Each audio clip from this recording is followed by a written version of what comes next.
హల్లెలూయా.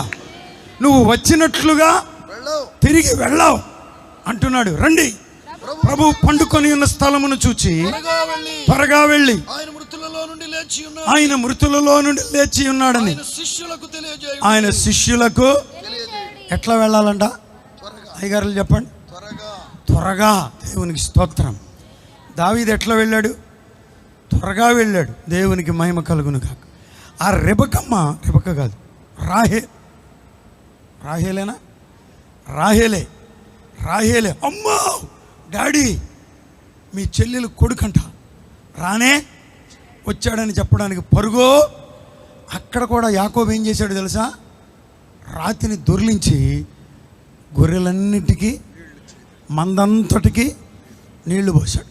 అంతకుముందు సోమరపోతులు బ్యాచ్ ఒకటి ఉంది గారు. అక్కడ 3 మందలు వచ్చినాయి. 3 మందలు వచ్చినాయి. పాస్టర్ గారులతో చెప్తున్నాయి ఈ మాట. 3 మందలు వస్తే, మంద కాపర్లు వస్తే, మీరు అప్పుడే తోలుకొచ్చేసారేంట్రా మందనే, ఇంకా పొద్దు చాలా ఉంది కదా, కాసేపు వాటిని నీళ్లు పెట్టి మేపటాకి తోలుకెళ్ళొచ్చు కదా అన్నాడు. యాకోబే అన్నాడు. వాళ్ళు అంటారు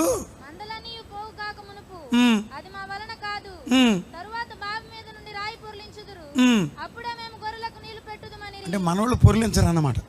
మా వల్ల ఎక్కడ అవుద్ది, మా వల్ల వాళ్ళు వస్తారు. వాళ్ళు వచ్చి అందరూ కలిసి పట్టండ్రా పట్టు, ఆహా ఐలెస్ అన్నాం కానీ పడదు.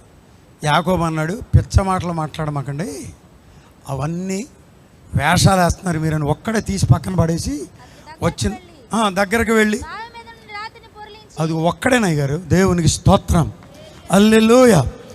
ధైర్యం ఉంటే దేవుడు మనకు ఒక్కడమే గ్రామానికి సువార్త చెప్పే కృప. 100 మంది వచ్చినాక వెళ్దాం అనుకోమాకండి. మిమ్మల్ని ఒక్కళ్ళనే దేవుడు వాడుకుంటాడు. గొర్రెలకు నీళ్లు పోయడానికి, దాహమును తీర్చడానికి, ఆకలిని తీర్చడానికి నువ్వు చాలు. దేవునికి స్తోత్రం, హల్లెలూయా. అక్కలో వాళ్ళు పారిపోయారు. ఎవరు? శిష్యులందరూ. మీ ఇద్దరు రండి అని తీసుకెళ్ళి వాళ్ళకు వర్తమానాన్ని ఇచ్చి వాళ్ళతో పంపించాడు.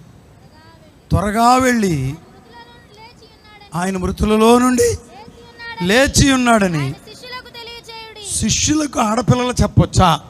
మీరు చెప్పండి. శిష్యులకు వాచ్ చేయొచ్చా?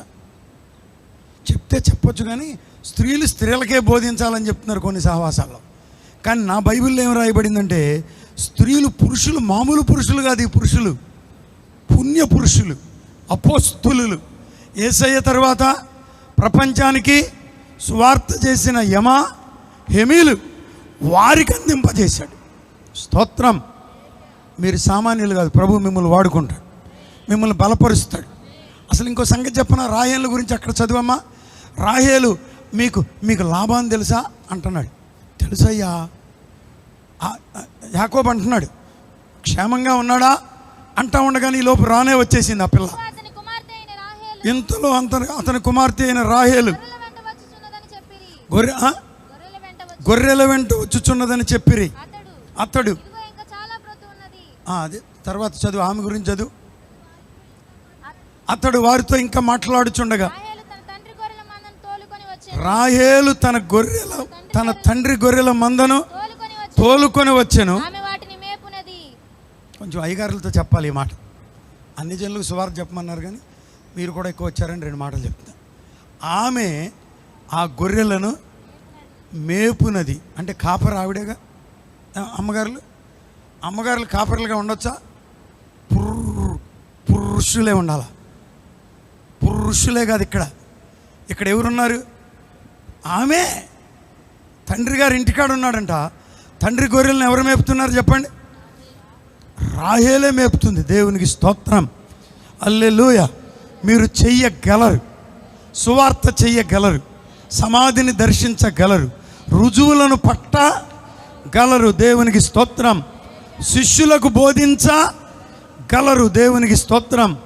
అన్యజనులకు సువార్తను ప్రకటింపగలరు. దేవుడు మిమ్మల్ని బలపరుస్తున్నాడు.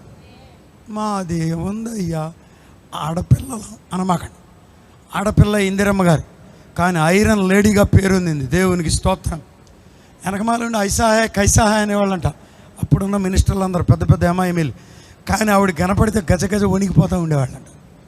ఆడపిల్లలు ఏమి తక్కువ. ఈ రాత్రి బలపరుస్తున్నాను, ఆడపిల్లను బట్టే మేము ఇక్కడికి వచ్చాం.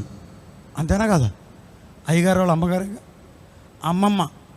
అమ్మమ్మ గారు ఊరు, అయ్యగారు అమ్మగారు ఊరు, కాబట్టి అమ్మను బట్టి ఇక్కడికి వచ్చాం. అమ్మలను కూడా దేవుడు వాడుకుంటాడు. స్తోత్రం. అదిగో మీరు పరిగెత్తమన్నాడు, పరిగెత్తగలరా? అప్పుడు దాకా గొర్రెలను మేపుకొచ్చినటువంటి అమ్మ రాహేలమ్మ ఏం చేసింది? తండ్రి దగ్గరకు పరుగెత్తింది. మళ్ళా లాభాన్ని కూడా ఏం చేస్తున్నాడు తెలుసా?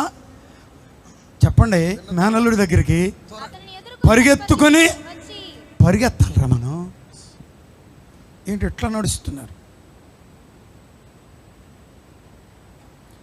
అట్లా నడిచే లెక్క అయితే ఆ చీర మనకు అక్కర్లా. యేసు రక్తమే. మనం కట్టుకున్న 25,000 రూపాయల చీర సువార్త కడ్డం అయిపోతే దాన్ని పక్కన పడేసి ప్లాట్ఫామ్ మీద 25 రూపాయల చీర, పాత చీర కొనుక్కుని సువార్త కొరకు మనము పరుగులెత్తుదుముగాక. హల్లెలూయా, హల్లెలూయా. దేవునికి స్తోత్రం.